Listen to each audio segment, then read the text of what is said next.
Shalom and welcome to 2 Minutes of Torah. This year is entitled Blowing the Shofar with someone who has chapped lips will cause bleeding.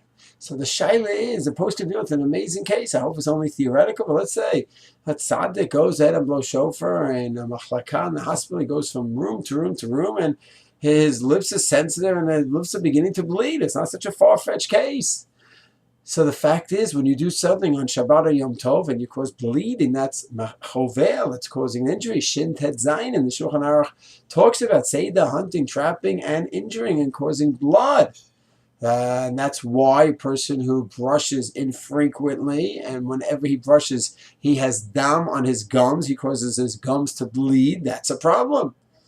A, he should be brushing more often, more frequently, because that's healthy. And B, his gums will become strong and they won't be so sensitive and have blood every time. So too with flossing, same thing. If you floss regularly, the gums won't bleed, so you can floss on Shabbat. So here too, by the shofar blow, he's blowing and blowing, he's realizing my lips are bleeding. So it's a problem.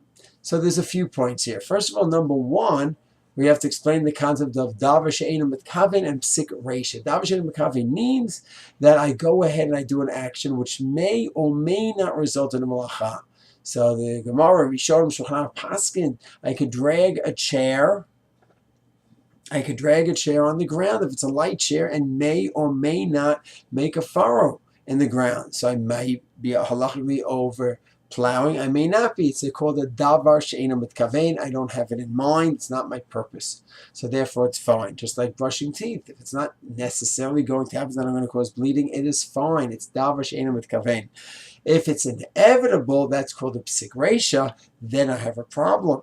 So Rav Shlomo Zalman says, taking those principles over here, by the shofar blowing, he said, well, if it's not 100% that it will cause bleeding. Your lips are chapped, and it will be hard, and it may or may not cause. If it's not a psik rachis and halichot shlomo hechot shofar, he writes that if it's not a psik rachis, it's not inevitable, even if there's a good chance. So Shlomo Zalman paskins that that's not a problem of causing a wound, because it's a Davar Sheaino Mitkavain. I don't intend it. I don't want the wound. I don't want the blood all over my shofar, obviously.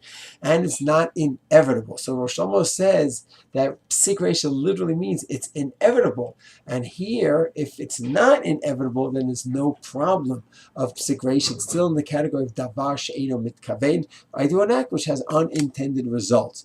Where things get interesting is, let's say it's already 6, 7, 8, 9, 10 times he's blowing and he really is bleeding. It is inevitable. So what do we say in such a case? Yes, Hashem will discuss this next year. Shalom.